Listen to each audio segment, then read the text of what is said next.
What's up, SnEaKyNation? SnEaKy P here, back with all the news after Week 5 and Year 3 of our San Francisco 49ers franchise, where the 49ers picked up a victory in a shootout against the Eagles. Let's go ahead and take a look at some highlights early on. 3rd and long, but a defensive pass interference will give the 49ers a first down. 3rd and long again. Once again, Tremaine Brock holding down Dimitri Todman. That would set up the 49ers with a 1st and goal, and then on 2nd and goal, Dimitri Todman into the end zone, touchdown for the 49ers. They would go on top 7-0 early on over the Eagles. The 49ers would get the ball back on 2nd down and 8. This is Austin Seferian-Jenkins down to the 18-yard line. Then on 2nd and goal, untouched into the end zone, Kirkland Marion.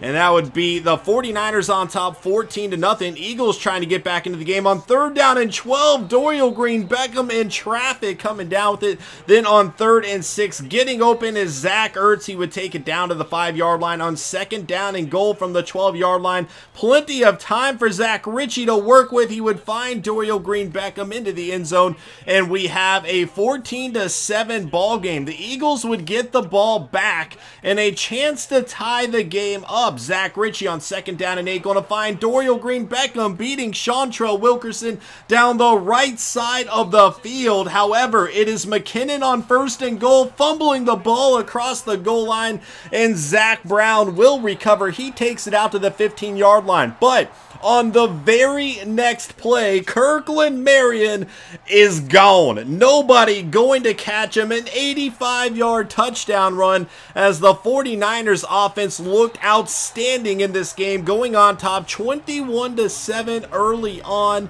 And the Eagles have a hole they need to dig themselves out of, and Nick Warfield, the rookie running back, would help with that.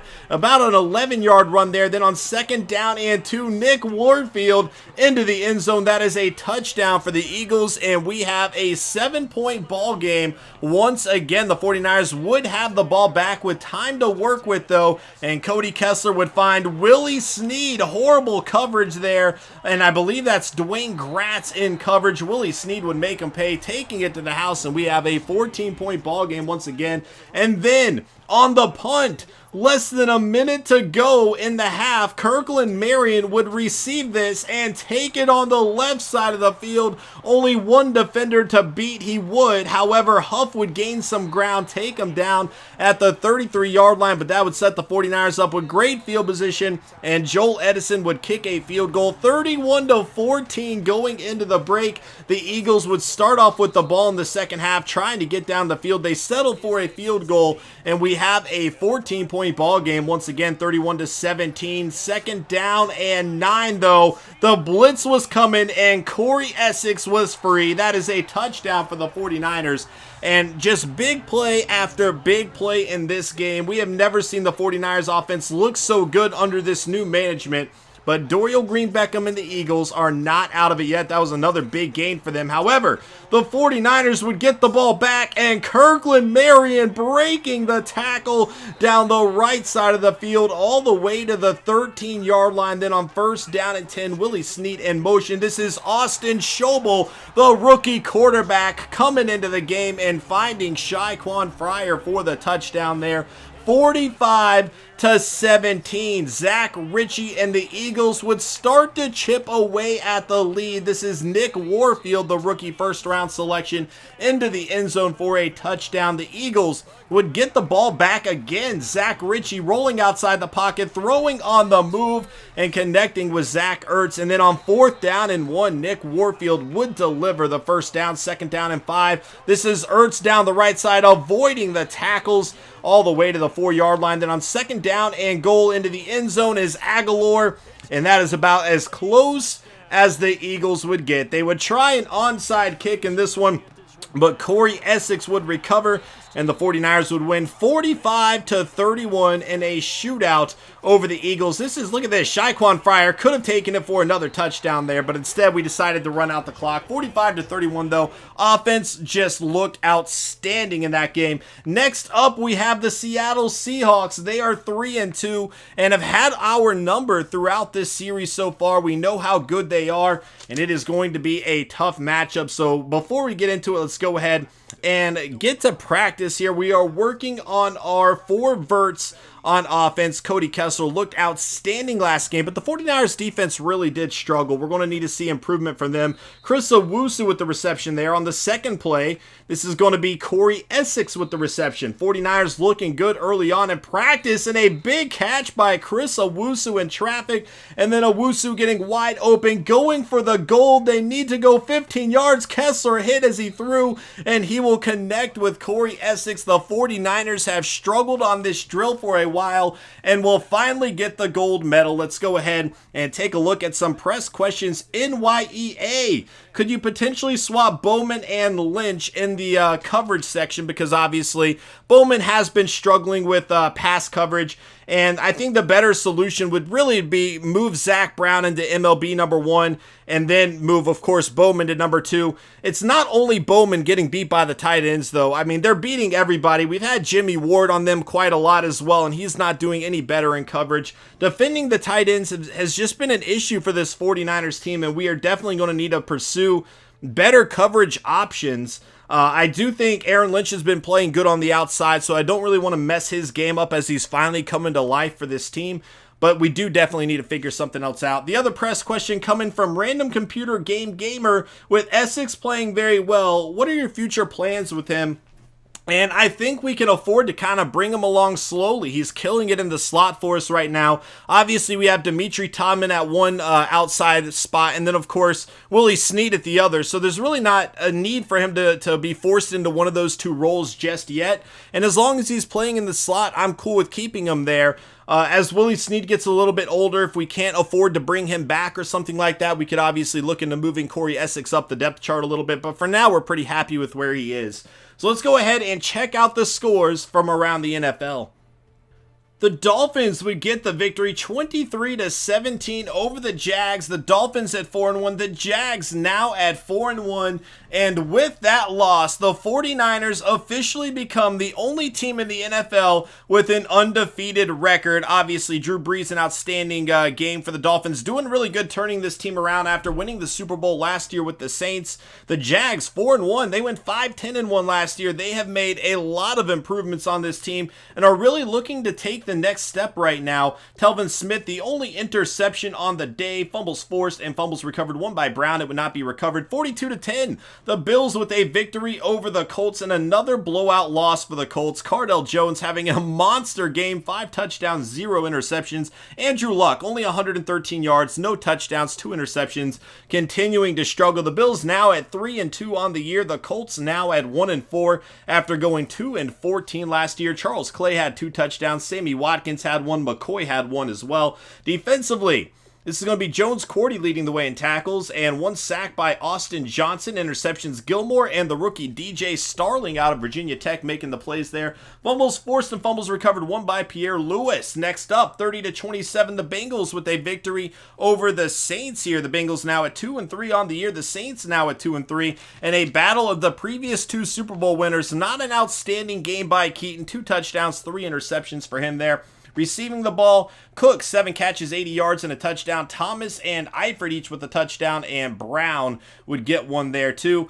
Defensively, Maluga leading the way with Blevins, each had 12 tackles. And Dunlap, Fairley, and Jordan with the sacks. Williams and Johnstone, a rookie out of Louisville, with the interceptions there. Fumbles forced, 2. Aloka and Kruger would each recover. 28-18. The Texans with a victory over the Jets. The Texans now at 3-2 on the year. The Jets now at 0-5. Case Keenum, not a good game. The Jets really need a quarterback. They've not really addressed that to this point, and the struggles continue for them. They went 5-11 last year and off to a worse start now. Logan Roan, the second-year tight end, with 2 touchdowns on the day. Defensively, Calvin Pryor, 14 tackles, sacks, 2 by Clowney, 1 by Richardson, Nada.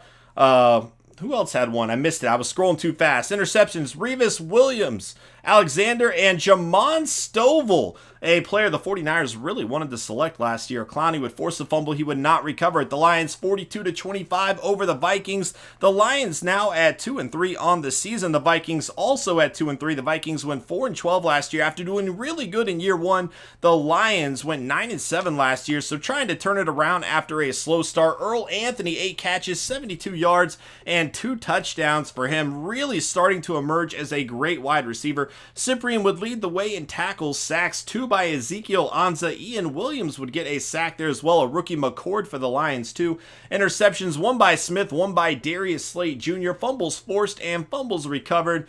Nothing going on there. 17-14, the Steelers with a victory over the Ravens. The Steelers now at 2-2 after going 12-4 last year. The Ravens 0-5 after going 5-10-1. Once again, not a good start. Joe Flacco didn't look terrible in this game, but obviously didn't do near enough to get the victory against the Steelers. Justin Hunter would lead the way with 5 catches for 50 yards. Really not a whole lot of yards. You expect more from the Steelers, but it just didn't happen in this one. Mosley would lead the way in tackles, sacks, 2 by Bud Dupree there, 1.5 by Henry.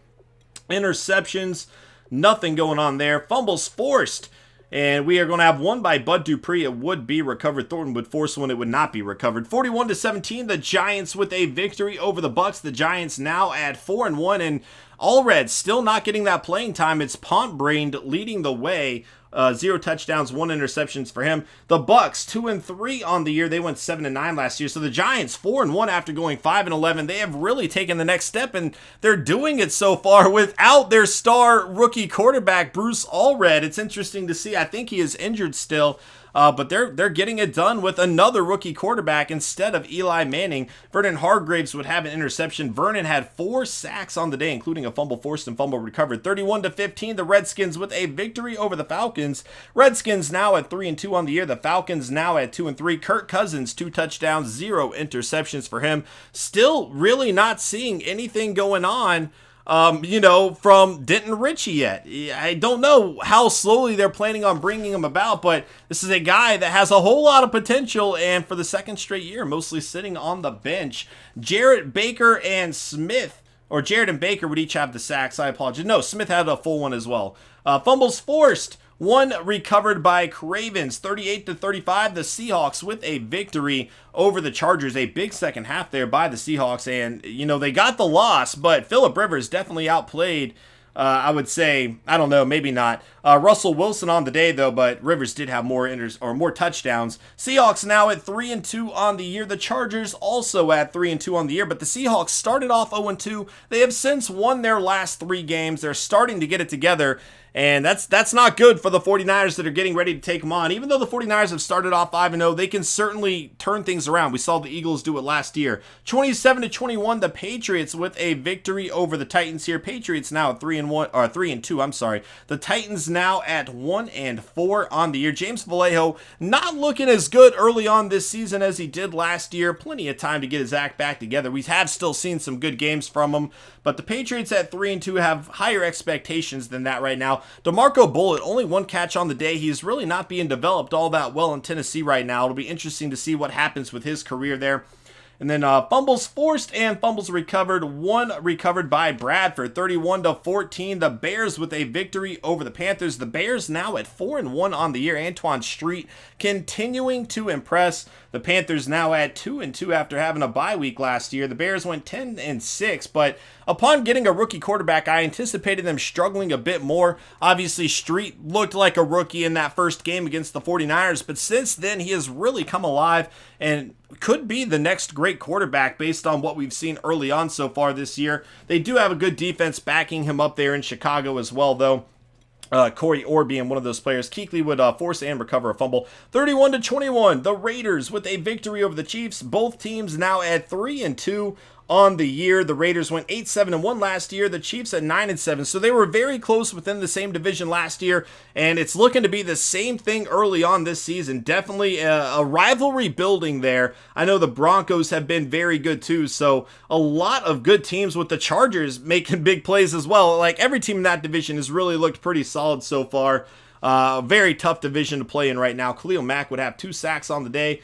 Fumbles forced, won by Simon and Devine, each recovered. 35-28, the Packers with a victory over the Rams. The Packers now at 2-2 on the year. The Rams now at 2-3 on the season. The Cowboys, Cardinals, Broncos, and Browns would all have a bye week. But again, 49ers looking really good to start things off, 5-0 on the season. But we saw the Eagles do this last year. They started off 5-0, playing beyond expectations. They ended the year 7-9. The 49ers cannot avoid that same fate, but they're going to have to try to avoid that same fate. But again, we're going up against a very good Seahawks team. They've won 3 in a row. We know how talented they are. It's going to be a tough matchup there. Players of the week, Zach Ritchie, despite his team losing against the 49ers, would get it. 30 of 40, 444 yards, 3 passing touchdowns for him. Oliver Vernon, 8 tackles, 4 sacks, fumble forced and fumble recovered. Bud Dupree, 7 tackles, 2 sacks, fumble forced and fumble recovered. And then Cardell Jones, 20 of 32, 5 touchdowns for him. And Roy Fields set single team interception record with 3. You guys know how I love my cornerbacks. We do need a third corner, and that looks like a very good player. But the top wide receiver prospect, Malau Batiste, shattered his collarbone, and he was actually looking very good from when we scouted him. I don't know if we needed him, but that's a big injury. Xavier Clements, 24 years old, strong safety, good hit power, good tackle, okay pursuit. Left tackle Zach Mingo out of Alabama. Okay looking player, not great, but we might end up having a late first, and we do need a replacement for Staley moving forward. AJ Stumpf, 21 years old, 5'11", great coverage stats here out of Louisville. Bennett McCoy, strong safety out of USC. Not great looking stats, but maybe if he has a good combine. But look at this guy, DeMarco Schillens out of Penn State. This is a player I am liking a whole lot and could be the solution to that third cornerback spot for us. Projected to go late first round, that's when we will be selecting, so definitely a guy to keep an eye on. Here are the Seahawks. Russell Wilson and Jimmy Garoppolo there. Rawls is going to be at running back. Fullback Hewitt at wide receiver. Doug Baldwin, Jermaine Kearse. They have Wand and McAvoy, I guess. They're a wide receiver. Only 4 players. I think they have an injury. We'll check that out in a second. Obviously, Jimmy Graham is going to be at tight end. Offensive line, still an issue for the Seahawks. They haven't really addressed it yet, which is a bit shocking. You would think they'd be drafting more along that line, and it's just not happening yet. But their defense, still absolutely outstanding. Playmakers across the board. They have an injury down there to Dent, who is actually their rookie defensive tackle selected in the first round. They keep taking defensive tackles. I think that's 3 drafts in a row now, actually. Great linebacking core. Obviously, Richard Sherman there with Lane. They also have E.J. Gaines now, Gadsden and Cotchery. Earl Thomas III still making it happen. Cam Chancellor still there as well. So a great defense, a good quarterback, a decent receiving core that they have. Running game might be a bit of an issue still. They really haven't, again, improved that offensive line. Tyler Lockett is out, and then their rookie first-round pick, Derek Dent, is going to be out as well. So 2 pretty significant injuries. I really don't think Dent was playing a whole lot for him yet, but it's something to keep in mind. 49ers, though, week 6, going into it 5-0. Can they get a victory, guys? Thank you all so much for watching. I appreciate all the support throughout this series, and I will see you guys next time. Later.